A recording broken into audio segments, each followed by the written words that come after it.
Halo, selamat siang. Kita ketemu lagi pada siang hari ini. Ini hari Kamis ya. Kamis berapa hari lagi mau ke Lebaran ini? Oke ya. Yang terakhir ini menjelang Lebaran lah itu ya. Baik, pada hari ini saya akan melanjutkan bahasan ya mengenai proses lengkap penyelesaian perselisihan hubungan industrial berdasarkan pada Undang-Undang Nomor 2 Tahun 2004 tentang penyelesaian perselisihan hubungan industrial. Beberapa waktu yang lalu sudah dibahas tentang bagian satu dari tiga. Ya, di situ antara lain tentang tentang perundingan bipartit ya, penyelesaian perselisihan hubungan industrial melalui perundingan bipartit yang merupakan langkah pertama yang harus dilakukan. Nah, pada sesi siang ini saya akan menyampaikan tentang bagian 2 dari 3. Jadi yang lalu adalah bagian 1 dari 3, sekarang ini adalah bagian 2 dari 3 yang akan membahas tentang 3 lembaga di sini ya, merupakan lanjutan dari perundingan bipartit yaitu mediasi, konsiliasi dan arbitrase. Oke. Ya. Dan intinya adalah tidak dapat berlanjut ke mediasi, tidak dapat berlanjut ke konsiliasi maupun arbitrase, terutama konsiliasi ya, itu kalau tidak ada bukti bahwa sudah menempuh perundingan bipartit ya, seperti itu. Baik, nah di sini bisa dikelompokkan ya, ada 3 ya, ada mediasi, konsiliasi, arbitrase, 3. Pengelompokannya itu menjadi 2 kelompok besar katakanlah ya, yaitu mediasi dan konsiliasi itu bisa dikelompokkan karena memang ada kemiripan di antara 2 itu ya. Kemiripannya adalah atau bahkan kesamaannya adalah baik baik mediasi maupun konsiliasi itu tidak berwenang untuk memutus. Ya, memang bukan pengadilan ya, jadi tidak berwenang untuk memutus. Nah, jadi tugas utamanya adalah untuk mendamaikan para pihak yang berselisih, membantu ya supaya bisa berdamai dan bisa mencapai kesepakatan kalau bisa. Kalau tidak bisa ya nggak apa-apa. Mediasi dan konsiliasi akan berakhir dengan para pihak tidak sepakat. Biasa saja begitu ya. Oke. Kemudian pengelompokan yang kedua karena punya sifat yang sama, yaitu arbitrase dengan pengadilan hubungan industrial.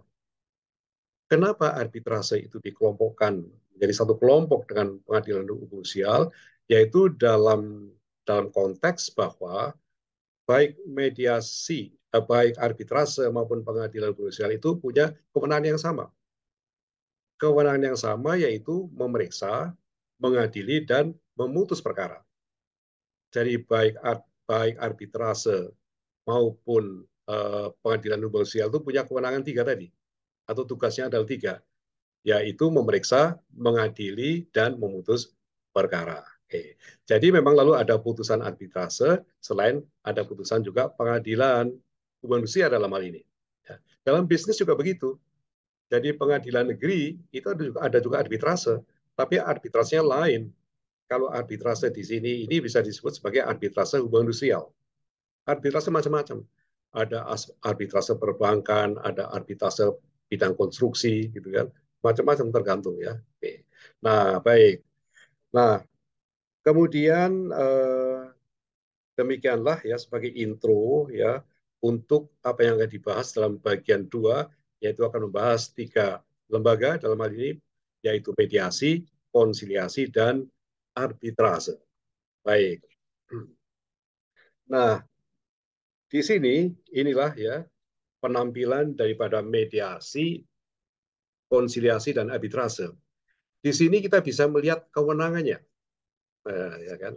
Di sini mediasi ini punya kewenangan 4, jadi punya kewenangan yang paling lengkap, ya.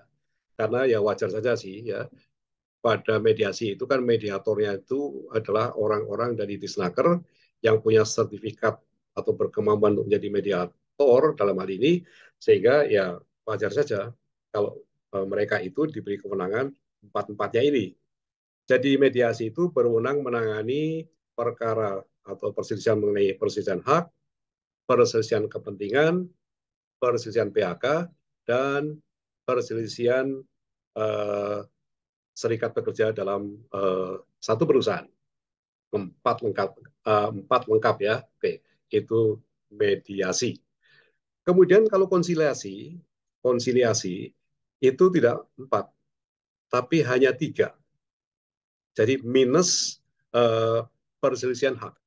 Jadi konsiliasi itu hanya berwenang eh, menangani perkara tentang perselisihan kepentingan, perselisihan PHK, dan perselisihan antar serikat pekerja dalam satu perusahaan.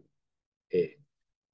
Kemudian geser ke kiri lagi, ada arbitrase di situ. Ini lebih terbatas lagi, ya kan? Arbitrase itu hanya diberi kewenangan untuk menangani perselisihan kepentingan dan perselisihan antar serikat pekerja dalam satu perusahaan. Nah, itu kewenangannya ya, seperti itu ya. Oke, jadi ada tahapannya lah. Oke.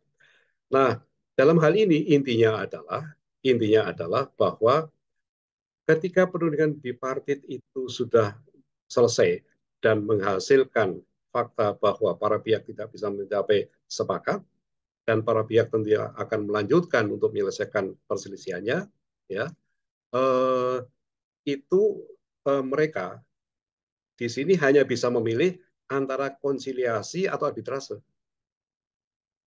Kenapa demikian? Padahal ada tiga ya. Kenapa? Ketika perundingan bipartit itu tidak mencapai kesepakatan, kemudian para pihak hanya bisa memilih konsiliasi atau arbitrase, karena untuk kemediasi itu nanti akan ditangani oleh Disnaker. Nah, ini seperti yang sudah dijelaskan dalam bagian satu yang lalu, bahwa eh, ketika perundingan bipartit itu mencapai selesai, ya, dan kemudian ternyata menghasilkan tidak sepakat di antara para pihak, maka salah satu pihak atau para pihak itu harus melaporkan kepada Disnaker, melaporkan apa adanya. Katakanlah misalnya perundingan bipartit itu tidak bisa mencapai kesepakatan. Nah, kemudian para pihak atau salah satu pihak menyerahkan semua berkasnya, termasuk juga risalah perundingan bipartit. Risalah perundingan bipartit itu sama dengan semacam berita acara atau minutes of meeting lah, ya, yang menyatakan di situ bahwa perundingan bipartit tidak mencapai kesepakatan dan ditandatangani oleh para pihak dan juga ada saksinya di situ. Ya, baik. Nah, kemudian setelah di situ, nah ini, ya kan, kemudian Disnaker akan menunggu selama 7 hari kerja di monitor ini ya. Ada tidak upaya dari para pihak atau salah satu pihak di situ untuk menyelesaikan perkaranya dilanjutkan kepada lembaga lain, yaitu konsiliasi atau arbitrase, tidak ke mediasi. Karena nanti urusan ke mediasi itu adalah kewenangan Disnaker untuk menyerahkan berkas tadi kepada mediator. Tapi nanti dulu ya. Oke. Ketika 7 hari kerja sudah lewat dan ternyata memang mereka tidak menyerahkan atau melanjutkan ke sana, salah satunya tidak konsiliasi juga tidak ke arbitrase, maka nah itu tadi adalah tugas dan kewenangan di Snaker untuk menyerahkan berkas tadi pendidikan bipartit yang gagal tadi ke mediasi atau ke mediator, ke Disnaker lah pada dasarnya ya, untuk dilakukan mediasi nantinya. Gitu. Jadi berkas perkara itu ke mediasi itu bukan melewati individual, jadi tidak melewati para pihak, tapi melewati jalur Disnaker. Ada Disnaker yang berwenang untuk menyerahkan itu ke mediator di Disnaker untuk nanti disidangkan dalam sidang mediasi.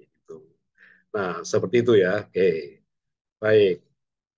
Kemudian ya berlanjut, sekarang kita akan coba masuk lebih dalam lagi. Tadi sudah dijelaskan bahwa mediasi itu punya 4 kewenangan. Ya. Lalu apa yang terjadi di mediasi? Atau ya ini yang penting-penting saja ya, tampilkan di sini. Kita bisa melihat di sana ya. Eh, Bila terjadi kesepakatan antara para pihak, kalau dalam proses mediasi itu bisa mencapai kesepakatan, maka Undang-Undang Nomor 2 Tahun 2004 memerintahkan agar dibuatlah dari para pihak membuat perjanjian bersama atau sering disingkat PB. Dan PB ini ditandatangani oleh para pihak sehingga menjadi suatu perjanjian, suatu perikatan, ya kan. Nah, lebih lanjut lagi bahwa PP itu harus harus didaftarkan ke pengadilan hubungan sosial yang sama wilayahnya dengan tempat perselisihan itu tadi dilaksanakan perundingan bipartit itu. Oke, diserahkan ke pengadilan hubungan sosial dengan tujuan apabila nanti ternyata salah satu ingkar janji tidak memenuhi ketentuan yang ada di dalam perjanjian bersama, kalau memang dimungkinkan terjadi katakanlah eh, eksekusi, ya maka akan dilakukan eksekusi. Misalnya begini, persisian eh, PHK, persen PHK, dan para pihak kemudian bisa berdamai dan di perjanjian bersama ditulis bahwa eh, pengusaha bersedia membayar uang pesangon sebesar 400 juta. Dan di situ dinyatakan 400 juta itu akan diangsur 100 juta setiap bulan. Jadi 4 bulan selesai. Tapi ternyata tidak begitu. Baru dibayar 12 juta, kemudian lama tidak mengangsur. Mungkin barangkali sampai hampir 1 tahun, barangkali misalnya ya. Ya itu terserah saja lah. Dan ketika kemudian diberi peringatan, katakanlah ya eh, oleh pihak yang satu ternyata juga tidak memperhatikan, maka kemudian akan dilaporkan kepada pengadilan sosial bahwa terjadi eh, si siapa si pengusaha itu tidak menepati janji. Maka ini bisa kemudian akan diproses eksekusi, akan dilakukan proses eksekusi, yaitu ya tentunya setelah diberi teguran ya, anmaneng dalam bahasanya, dalam bahasa advokat anmaneng, anmaneng ya, itu bahasa Belanda. Diberi anmaneng juga tidak memperhatikan, nah, kemudian langkah maju adalah di proses eksekusi, yaitu asetnya akan disita yang perlu dan sebagainya, dijual dan sebagainya, supaya menjadi uang untuk kemudian digunakan untuk membayar yang kewajiban yang belum ditunaikan. Intinya begitu kira-kira. Nah, jadi kalau meskipun membuat PB tapi tidak didaftarkan, yang rugi ya nanti yang punya hak sesuatu yang tidak dipenuhi tidak bisa melakukan eksekusi, tidak bisa melakukan tindakan untuk mendapatkan haknya. Oke. Nah, itu kalau dicapai kesepakatan. Kalau tidak ya tentunya ketika mediasi tidak mencapai kesepakatan ya apalagi kalau memang akan dilanjutkan ya pilihan satu-satunya harus ke pengadilan hubungan industrial. Oke. Nah, kemudian dalam mediasi itu, di situ juga ada bahwa mediator itu kalau para pihak tidak sepakat, itu juga wajib mengeluarkan anjuran tertulis. Diberi waktu sampai 10 hari kerja, ya. Dan kalau 10 hari kerja masih tidak ada yang merespon, itu diartikan bahwa yang tidak merespon itu adalah menolak anjuran tertulis itu. Ya, ya sudah lanjutannya ke pengadilan. Dan mediasi ini juga batasnya paling lama 30 hari, 30 hari kerja ya. Nah, ini ada yang penting di sini bahwa mediasi itu gratis ya. Karena itu pemerintah kan, jadi tidak membayar. Oke. Dan untuk info saja di awal ini bahwa untuk mengajukan gugatan ke pengadilan sosial maka harus ada lampiran yang menyatakan bahwa perkara ini sudah melalui mediasi. Baik, itulah garis besar daripada mediasi, ya, garis besar mediasi. Berikutnya adalah konsiliasi, ya, konsiliasi. Oke. Konsiliasi tadi kan serupa dengan mediasi, ya, ya sama juga. Di konsiliasi itu juga eh, di sana harus membuat PB dan sebagainya itu sama, sama seperti itu ya. Hanya bedanya adalah untuk konsiliasi itu dapat dilaksanakan, ya, konsiliasi itu diselenggarakan hanya karena ada permintaan tertulis dari para pihak. Jadi urut-urutannya adalah di situ para pihak tuh cari dulu konsiliatornya. Nah, konsiliator itu daftarnya ada di di Kemnaker lah, ya, ada di sana bisa dilihat atau di Disnaker juga ada siapa konsiliator ada di situ gitu kan. Nah, setelah ketemu cocok dan sebagainya, dilihat CV-nya dan sebagainya, dipilih yang konsiliator Pak Budi misalnya. Nah, Pak Budi ini akan melakukan sidang konsiliasi kalau sudah ada suatu permintaan tertulis dari para pihak. Harus tertulis. Harus begitu. Jadi mau tidak mau kalau akan konsiliasi harus nulis-nulis itu, ya kan? Membuat permintaan untuk dilakukan konsiliasi dan sebagainya, dan juga cari-cari dan sebagainya. Gitu. Memang juga di situ gratis ya, gratis. Sebenarnya ada biayanya, tapi biaya atau honor untuk konsiliator atau biaya lain untuk konsiliasi itu ditanggung oleh pemerintah. Jadi masih gratis lah, ya, masih gratis di situ. Cuman di situ memang untuk info saja, konsiliasi itu tidak laku, ya kan? Konsiliasi itu tidak laku. Nanti kita akan bahas ya di belakang ya. Oke.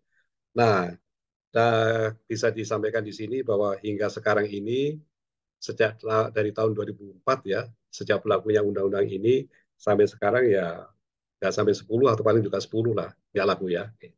Kenapa tidak laku nanti kita bahas ya. Oke, baik. Oke, nah sekarang kita lanjutkan, kita akan bahas arbitrase. Oh, ya, arbitrase. Untuk diketahui arbitrase sudah macam-macam tadi ya, ada arbitrase perbankan, ada arbitrase asuransi, ada arbitrase tentang apa sengketa konstruksi, arbitrase tentang perselisihan hak kekayaan intelektual, merek, paten dan sebagainya gitu ya, hak cipta itu ya. Oke. Nah, jadi ini termasuk golongan arbitrase hubungan industrial. Baik, jadi asas-asasnya juga sama, sama dengan arbitrase-arbitrase yang tadi saya sebutkan. Nah, pada arbitrase hubungan industrial ini, ya, meskipun dalam Undang-Undang 2 tahun 2004 tidak disebut arbitrase hubungan industrial, ya.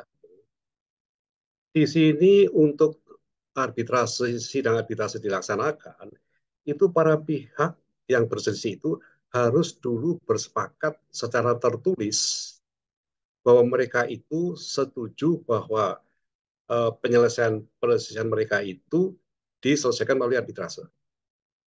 Itu langkah pertama. Oke.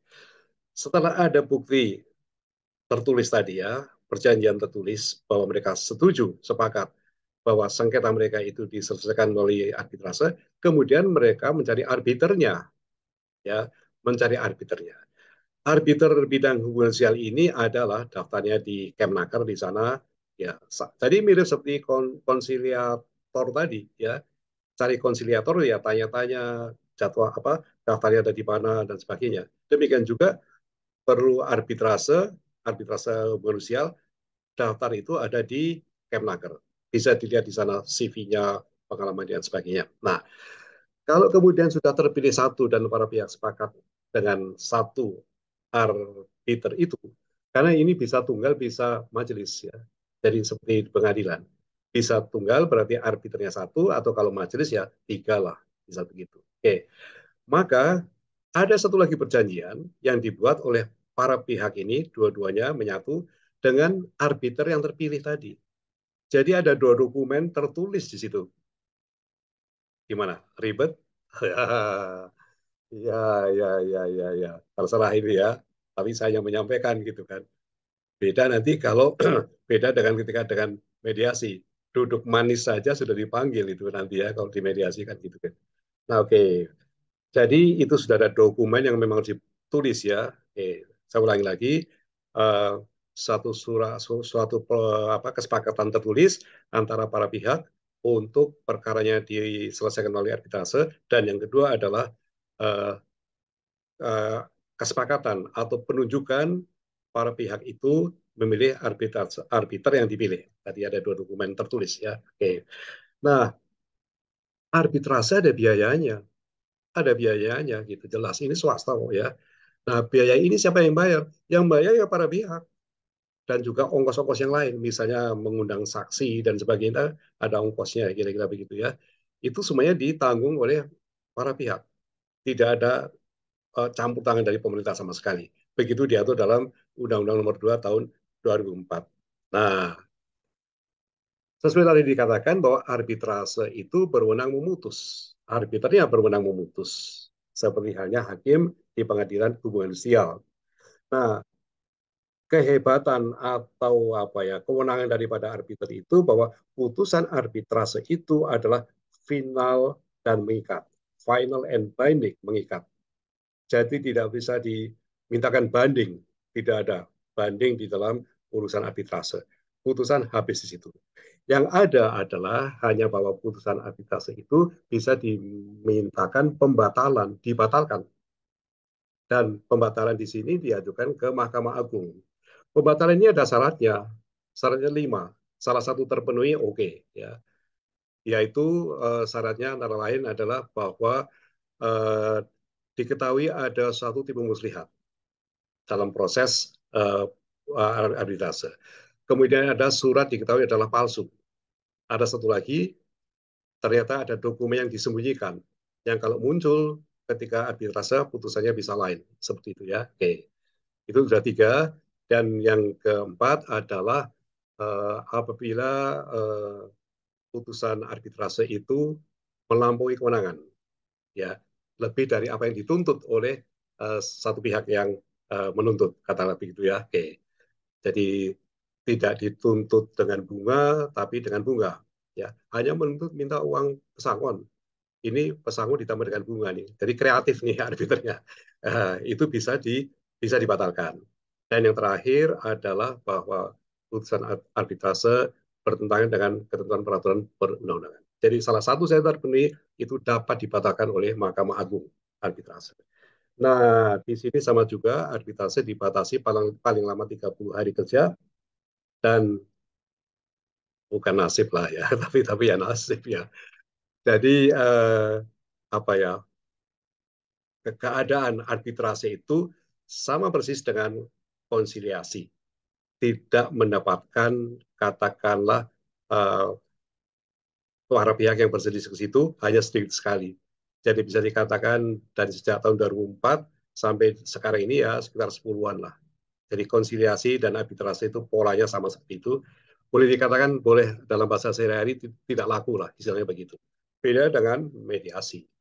Semuanya ke sana karena memang seperti tadi ya sudah di apa dibantu dan dibuat sedemikian rupa bahwa setelah perundingan tripartit gagal itu langsung ke mediasi dan itu dilakukan oleh Disnaker tadi ya. Oke. Baik.